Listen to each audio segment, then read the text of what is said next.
Bigfoot Society would like to thank the following sponsors for helping make the podcast possible. The Singular Fortean Society has combined open and honest paranormal investigation and journalism since 2016. Visit the Society at Singular Fortean for all the latest weird news and more. Come with us and investigate the impossible. Lauren Smith is the hostess for Nightcaller's Bigfoot Radio, which has been on air for over a decade and has completed over 300 shows. Lauren brings with her a unique viewpoint given that she is not only the daughter of one of the veteran female Bigfoot researchers in the South, but she has been conducting field research since she was a preteen some 20 years ago. Nightcallers is a Bigfoot world favorite and, along with interviewing researchers and witnesses, often features interviews with guests from the documentary, film, and entertainment industry. Lauren also does a vidcast segment called Nightcallers, which features real encounters sent in by viewers. You can find all of this and more at nightcallersproductions.com. Welcome to the Bigfoot Society Clubhouse, where we discuss a new or old topic in cryptozoology every week. Just hang out and have a good time.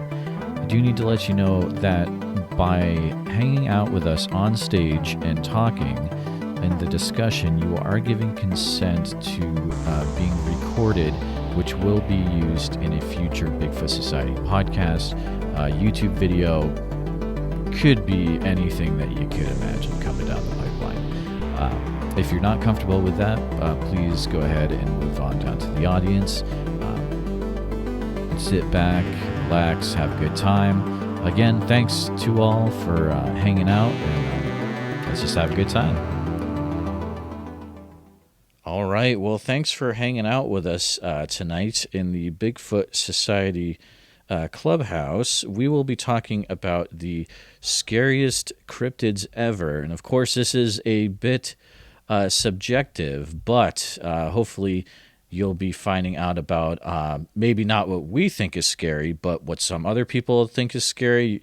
Everyone who's going to share tonight, you're welcome to, say what if you actually think the cryptid is scary or not. But again, I'm going to start with mine, and then after I share mine, if anyone on stage wants to comment on if it's a scary cryptid or not, or if they've heard about this cryptid, you're welcome to. We'll get some discussion going tonight. But again, if this is the first episode that you've heard of the Bigfoot Society podcast, every Wednesday night, 9:30 p.m. Central on Clubhouse, we discuss a different cryptozoology topic.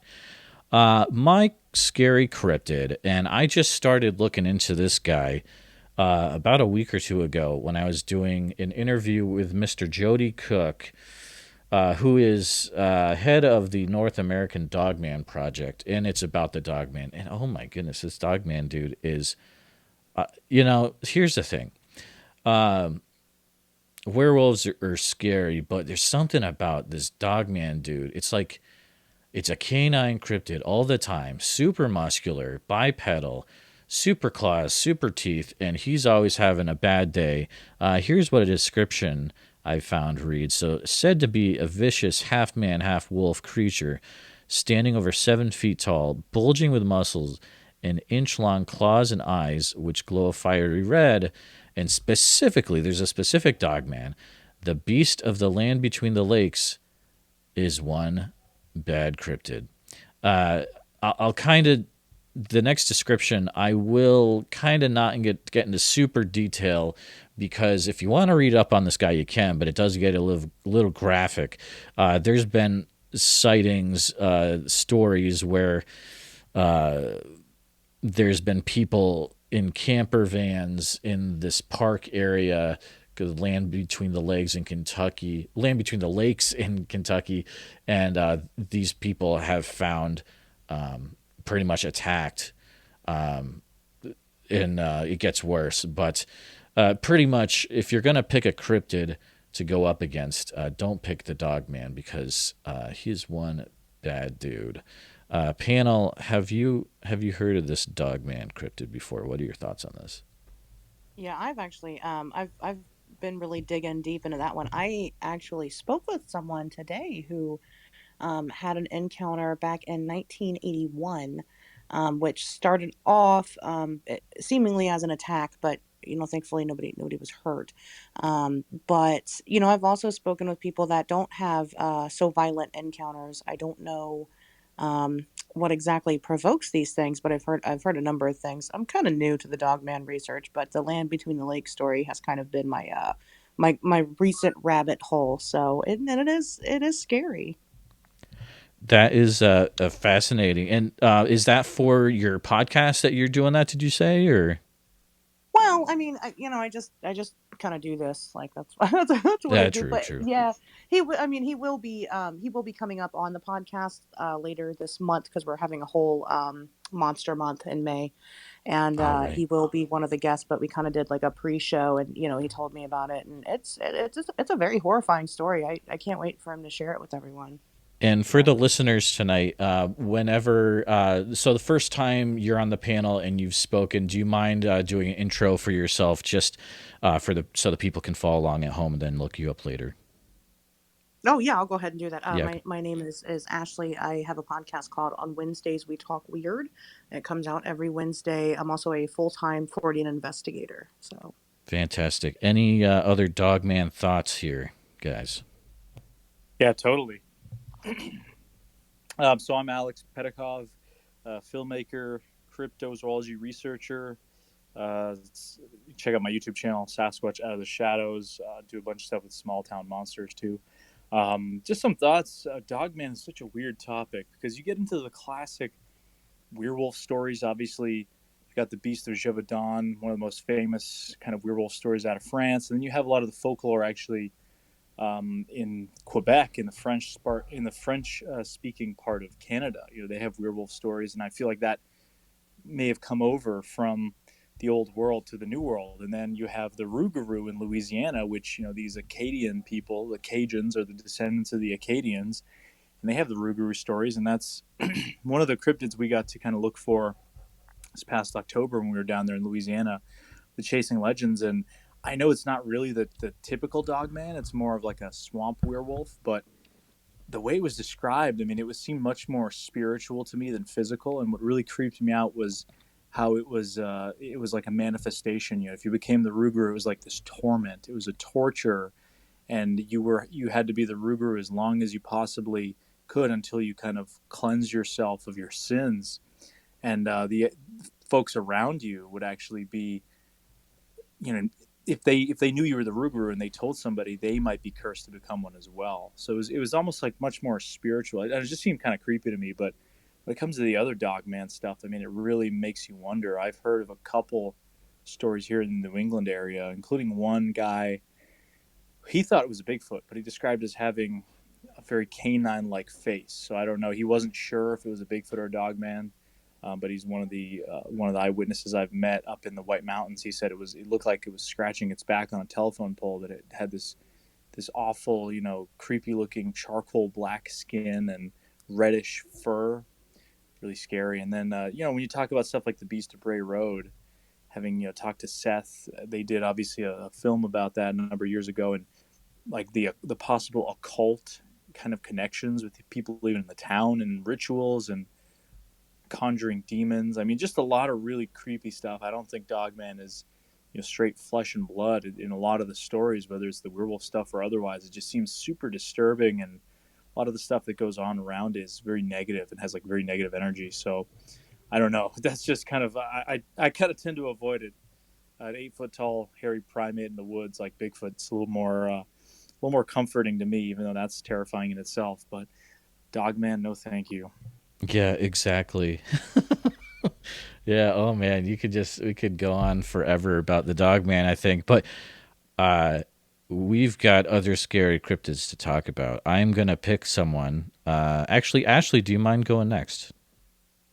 Yeah, no problem. All right. I am going to talk about the goat man, which is a very interesting concept to me because much like the dog man, most of the time it's kind of described as being more of a maybe a spiritual entity rather than a physical. However, there's kind of evidence and support backing that it could be physical. So the goat man is basically a 6 to 8 foot tall bipedal goat.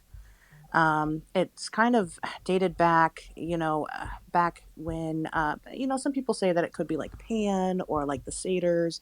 So it's kind of been around for a long time. However, it got really popular in the 70s when in Bowie, Maryland, a family claimed that their dog was found headless, and they said that it was a goat man attack and the goat man did it, and it kind of that story kind of made everything boom.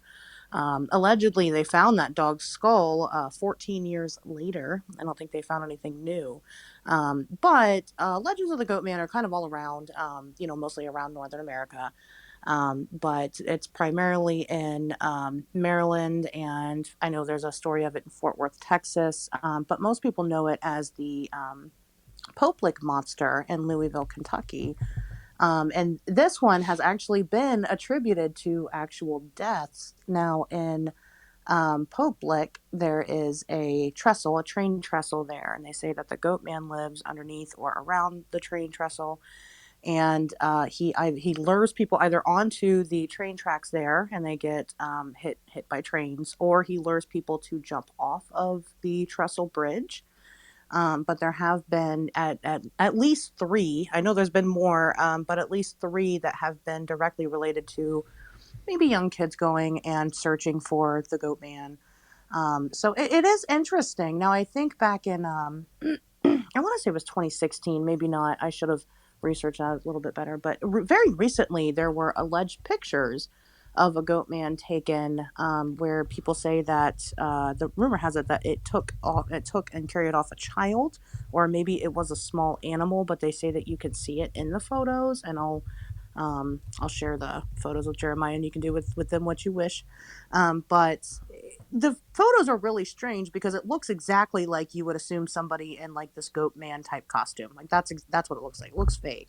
But then again, and I think that I was telling Kenzie about it at one point. If you did see a 6 to 8 foot tall bipedal goat walking around, it wouldn't really look normal to you. I mean, we're not used to that. So, is there something to it? I mean, there definitely could be. Again, the satyr's been around for, almost as long as mankind has, or probably even just as long. So, I mean, there definitely could be something about it. But yeah, that's the goat man. Yeah, the goat man stuff. No thanks. Oh yeah, that to me is definitely a creepy, scary, and I hate the stories though when it's like the people go out to look for it, and you got to be careful, man, when you're looking out for this stuff, and like you end up getting hurt. Oof, not a good time. But yeah, that's a good one to share. Thank you, Ashley. Yeah, absolutely. You want me to go ahead and pick someone now? Unless anyone had any other thoughts about the goat man, you're welcome to go ahead. I'll give it a second. I always thought that Goatman was just off-season Krampus. Goat man is I off love season that. Krampus for sure, dude. Yep, solved. Greg from All the Weirds got it, definitely. Okay, well, I will. If there's nobody else on the goat man, I will go ahead and I'll pass it off to Greg. Greg, take it away. Why, thank you. I actually listened to one of your shows today and heard you talk about the LBL case with Carrick St. Laurent. Yeah, we Yeah, did talk that's a lot cool. about that. Yeah. And then there's that connection to Aleks because he's buddies with Carrick and does investigating with him as well. So that's cool. It's a small world. Yeah, my name's Greg. I run All the Weird on Instagram. I do a Star Wars podcast called Order 66. Been into this subject for about a year now, so not that long. I'm a pretty newbie researcher kind of person, content creator. But I chose the Hopkinsville goblins. That's kind of the stuff out in nightmares for me. That's just these invading little creatures in the middle of the night. So I'm going to read from Wikipedia. On the evening of August 21, 1955, 5 adults, 7 children arrived at the Hopkinsville police station claiming that small alien creatures from a spaceship were attacking their farmhouse. and they had been holding them off with gunfire for nearly 4 hours. They must have used a lot of bullets in 4 hours. I can't even imagine like how many shots they would have let off. Two of the adults, Elmer Sutton and Billy Ray Taylor, claimed they had been shooting at 12 to 15 short, dark figures who repeatedly popped up at doorways or peered into the windows. Concerned about a possible gun battle, the local citizens, 4 city police, 5 state troopers, 3 deputy sheriffs, and 4 military police from the nearby U.S. Army Fort Campbell drove to the Sutton farmhouse located near the town of Kelly in Christian County. Their search yielded nothing apart from evidence of gunfire and holes in window and door screens made by the firearms. Residents of the farmhouse included Glennie Lankford, her children Lonnie Charlton, and Mary, 2 sons from a previous marriage, Elmer Lucky Sutton, J.C. Sutton, and their respective wives, Vera and Aileen. Aileen's brother, O.P. Baker, and Bill Ray Taylor and his wife, June. Both the Taylors, Lucky and Vera Sutton, were reportedly itinerant carnival workers that were visiting the farmhouse. The next day, neighbors told 2 officers that the families had packed up and left after claiming the creatures had returned about 3:30 in the morning. So not only did these little aliens invade, or I'm thinking they're aliens, they could just be cave-dwelling cryptids that live in the middle of the earth or something. But they were fended off by these carnies in the middle of the night. So this would make a great horror movie. So I'm thinking this has got to be one of the scariest cryptid encounters out there. So I don't know if anyone else wants to say anything else about the goblins. Greg, I agree with you. It is probably one of the more scary ones just because, yeah, you've got that, like, if they're aliens or if they're cave dwellers, either way, not a good time. And you, like, if you combine that with, like, the hellier stuff and, like, man, there's some weird stuff that goes on in that area. And, yeah, that's a good one to share. Thank you for sharing that one. Yeah, we should try to get those guys on here sometime. I know they're on Clubhouse and they're totally into I the think cryptids. it's been in the back of my mind as well, and I think that yeah, I think I'll start pursuing that for sure. Yeah, Greg, Dana, we're coming for you. I know you guys listen to the Bigfoot Society podcast every week, so we're calling Well, you out. Tyler was on here. That's true. He actually was. That's true. He was. Yeah. Tyler was in Hellier. He's an investigator and a special effects Yep. artist. Special effects guy. I just want to mention the Hopkinsville goblin situation that actually happened. That's basically located like right outside of the LBL area. So lots of high No way. strangeness. Is it Yep. really, Ashley? Yes, it Kentucky is is. terrifying. Oh It my is. goodness. Yep. It's right there. It's like I said, basically right outside. I remember the guy that everybody's been talking about lately, which is Roger, the eyewitness of the LBL situation. He says he may or may not have been after this encounter happened. He may or may not have been taken to Hopkinsville to sit down for, I guess, for interrogation. I'm not sure exactly, but yeah, it's pretty close. Wait, interrogation by the goblins, or like, are we talking government stuff, or? It was probably the goblins. Yeah, I mean, Yeah. I wouldn't be surprised. It's Kentucky. It's weird. That's awesome. That's great. I see my buddy Kenzie here, and I haven't heard her talk yet. So, Kenzie, please introduce yourself and, yeah, give her. All right, will do. Hi, friends. I'm Kenzie. I run the Crypto Chats podcast and co-host the Manic Pixie Dream Ghouls podcast with Sarah Cooper. And I was literally just going to say that part of the reason that the Kentucky goblins are so scary is because there are so many of them. But in like a similar vein of like cave dwelling, like weird humanoid little things, I want to talk about pale crawlers, because they're terrifying. And I also, you guys know Nate Brislin. He has been writing a book about pale crawlers, and he No sent it way. to me. Yeah, he sent it to me today to read. Um, and it's been on my brain a lot, so I was like, I'm going to talk about these terrifying things. But I know a lot of you guys are familiar with them, but if you're not, I'll just do a brief description. They're like anywhere from like 3 to 7 feet tall, really skinny and lanky, like humanoid like creatures with really elongated features. And they range in color from being like pale gray to tan to some people have seen them as like orange or yellow, but really muted colors and just like real creepy and weird looking. Um, and also, if any of you are creepypasta people, you'd be familiar with the rake.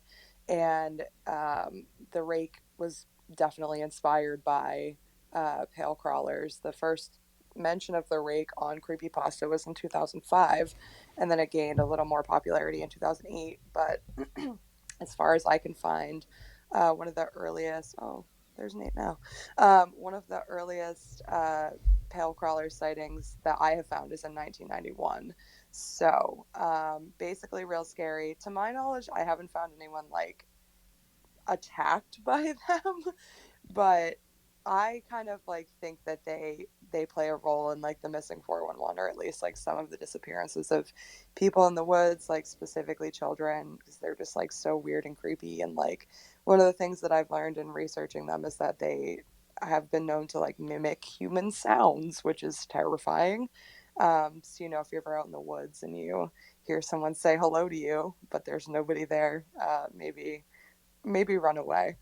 And yeah, that's what I got for you guys. Yeah, pretty much that. Oh my goodness.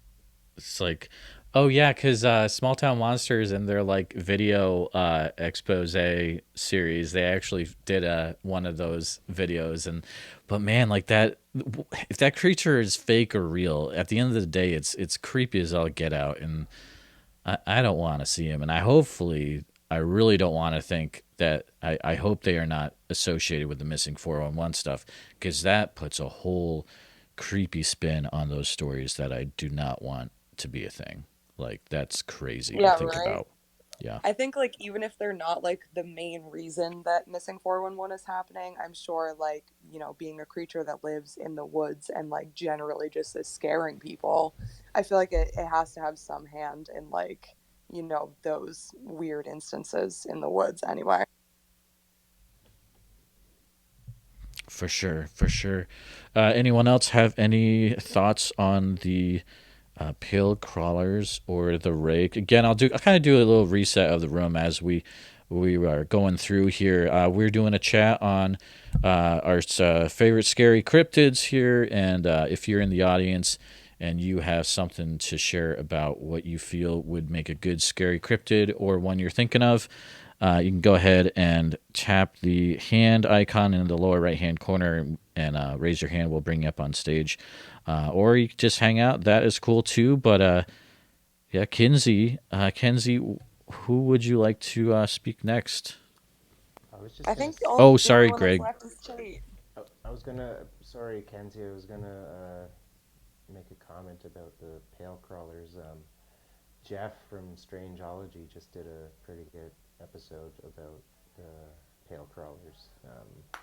He's got a podcast, Strangeology podcast.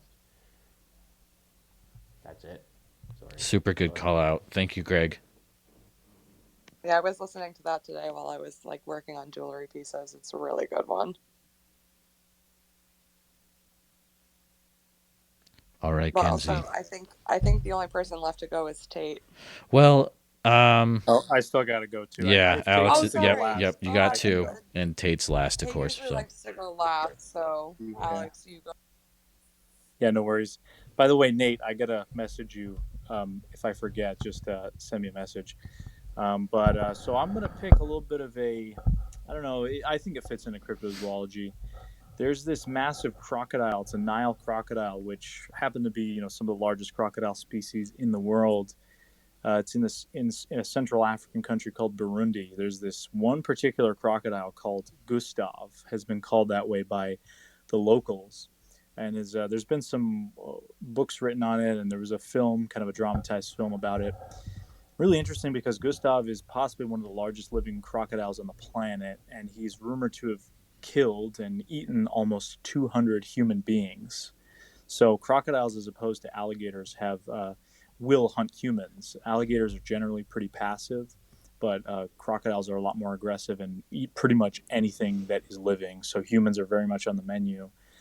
So a lot of these countries where they interact with either saltwater crocodiles or river crocodiles, there's a lot of fatalities with local populations. But this one crocodile, Gustav, is massive. I mean, upwards of 20 feet, possibly. They've never really been able to gauge his size. And there was an expedition to try and get him, I believe, in the late 90s or early 2000s. And he was smart enough to not go into the cage. And basically, their expedition got cut short by a civil war going on in Burundi and the neighboring countries, and a lot of political instability. And he's been missing pretty much since, I don't know when the last confirmed sighting was, but it's been quite a while. And there, every once in a while, a rumor will pop up online saying that Gustav has been spotted again or Gustav was killed, but there's never any conclusive evidence.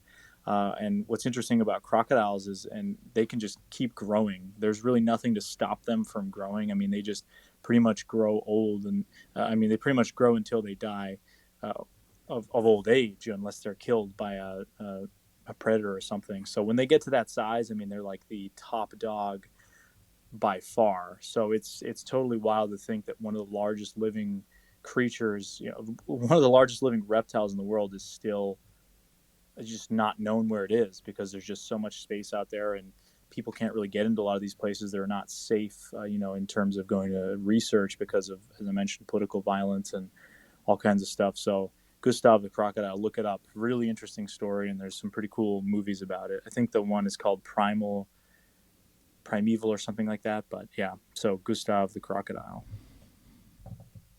I love that. Gustav the crocodile. That's legit, dude. That's like, I was not expecting that to be your story. And that's actually the first time I've ever heard of that story. So thank you. That's pretty rocking, man. Okay, I just want to make a little correction. He's actually killed upwards of 300 people, not 200. So this is like a real life monster that is definitely still probably out there. Gustav, you gotta cool it down, dude. You're killing too many people. Tate, do you have any Mr. Tate? Do you have any scary cryptids? Not really. I've heard some scary stories of Bigfoot, but that's about it. Go for it. Yeah, dude, go for it. One was, I think, Ranger Robert Leiterman, a member of the Bluff Creek Project.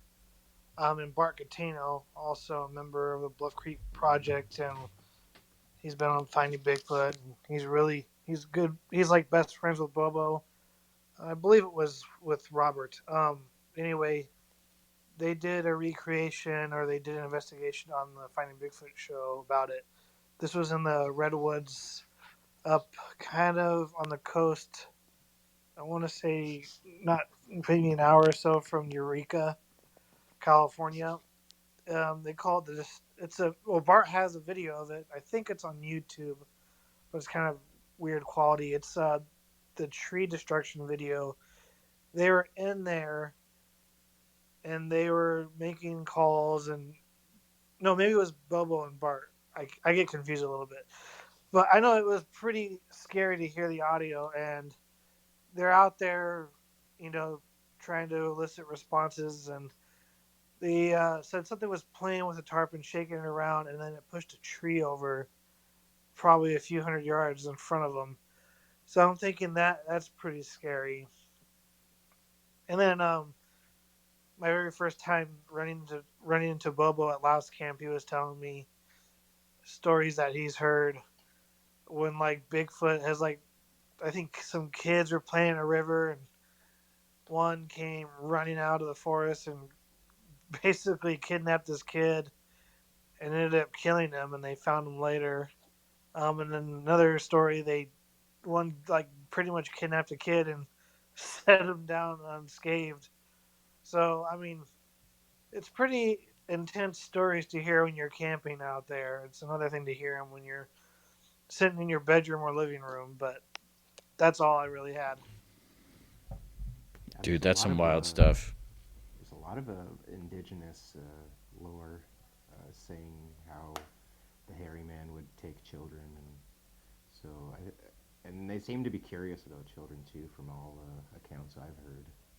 Yeah, it was really funny because Cliff Barrickman really has a way to make you feel not comfortable in the forest. It's not consoling at all. Because I mean, especially if you're kind of new to it and you've never really been there, don't know that area as well. I mean, I know it better now, but I think it was like my second time there, and he was like, "Yeah, man, if a Bigfoot really wanted to, it could push a tree down and block us in, and block the road. We couldn't get out, and you could just pick us off one by one." And Cliff was like, "I'd be happy if I was killed by a Bigfoot wrapped around a tree or something." In Are my you mind, serious? yeah, this is what he was saying to me. So That's in my legit. mind, I'm like, dang, dude. So yeah, that was Cliff's kind of way to help you feel better. He's like, here's like a good technique to like get over the fear of being in the dark is do this thing called the dark man approach. Is whenever some people are here and like by the fire, just go sit in the dark for a few minutes away from camp for a little bit by yourself. It's a good way. I'm thinking, I don't know about that. If you tell me you'd feel okay getting wrapped around a tree and dying by a Bigfoot that way, it's not. It's not really what I want to do right now. For sure, man. For sure. I see my buddy Aaron down in the audience has his hand raised. I'm going to go ahead and bring him up. Aaron, we are talking about different scary cryptids. If you have a cryptid you know of that you think is scary, or maybe a scary cryptid related story, go ahead and feel free to contribute. I'll bring you up right now. Hey, thanks for having me, guys. I follow all of you. This is very exciting. Oh, cool. I was just gonna say I can think of way worse ways to go than to be killed by Bigfoot. Like if there's a headline, man killed by Bigfoot, and my name is down there somewhere, um, I'm 100% okay with that. That's fine with me. And the Mothman scares the hell out of me because I think he might be real. But that's really all I got though. Thank you guys. Thank you. I agree with that statement, 100%. Yeah, the Mothman can be a pretty creepy dude. But Aaron, do you mind? What's your background, man? Oh man, so I was raised super conservative Christian, and then in the last 10 years, I've spent a lot of time just researching and reading into things and going, okay, but what else is out there? Um, and if the last 2 years have taught me anything, it's that we understand very, very little about how the universe works and what exactly is here on planet Earth and the paranormal in general. Like we don't know anything. We know absolutely nothing. So that's kind of where I'm at right now. Hey, that's awesome, dude. And do you have like a certain you doing like a podcast or Instagram account where people can follow you or anything like that, or just hanging out, which either is fine? That's so cool of you to ask. So the wife and I are the wife. That sounds really bad. My wife and I, the person whose You're husband I good. am. You're good, dude. It sounded bad. I'm sorry. Yeah. We're working on a podcast where it's basically me as a person that spends way too much time reading into the paranormal. I try to convince her as a normal, quote unquote, human being that this stuff is worth reading into. And then, so we're working on that. And then we're on Instagram as hey_strangeness. Okay, cool. Which is kind of a mix of paranormal and history and true crime. We're headquartered in Texas between Austin and San Antonio, and there's a lot of haunted stuff down here, like a lot. So that's kind of where we're based. But thanks for asking. Thanks for giving me a chance to plug it. Yeah, thank you, Aaron. Thank you, Aaron, for coming up. So, guys and gals, and all on the panel tonight. So, what do we think? What are we going to go with as the ultimate scary cryptid? Do we have any ideas, or what are we thinking here? Bigfoot. Bigfoot. I don't know. I think I gotta go with Dogman. Yeah, I'm sticking with Dogman I myself. knew you were talking about Dogman, so. I don't know, man. Gustav can like legitimately kill you if you go to Burundi. So careful if you go to Burundi. Okay, if I stay out of Burundi, then I'm still going with Dogman. But You know what? I'm Fair voting enough. Gustav. Dogman's pretty scary. I'm here for Box- Gustav. oof, Yes, let's go. Actually, I top y'all. Box jellyfish. box jelly. What's the box jellyfish, dude? What? What? All right, whatever, Tate. Did you ask what that is? It's not a cryptid though, right? It's just not like. All right, whatever. It'll make you crippled. Well, we're That's talking a about bad- we're talking about cryptids. Kenzie, what do you think? Sorry, I was talking to my roommate about ticks. Oh, that's I pretty wasn't creepy listening. too. We have Ticks are creepier than anything. I live in here. outside of a swamp, and the ticks have been incredibly bad this year. So we were just, conversing about what the hell are we supposed to do about ticks, because there's just so many of them. So I was not listening. I'm sorry. Are you going to go with Dogman or Gustav the crocodiles being the scariest cryptid? What do you think? Dogman, for sure. My favorite. Yes. All right. Well, at the end of the day, they're all scary cryptids. Definitely, if you're listening to this, check all the people out that were on the panel tonight. They're all great content creators. I'm going to go ahead and stop the recording at this point, unless anyone else had anything to share at the last minute. Before you stop recording, Yes. Thank you, guys. Thank you. I want to make sure that nobody knows I'm related to Bob Hieronymus. Of course, yeah. I have to say that every episode. I know. Somebody always says it. Oh wait, I have another one. You know what else was probably pretty scary? The Van Meter visitor. I can't believe you, Jeremiah. Greg, got nice away work. with an You're episode. totally scary. You didn't mention him, so I had to. And you forgot. You gotta say one more thing. I think it's on your little touchpad audio thing, Jeremiah.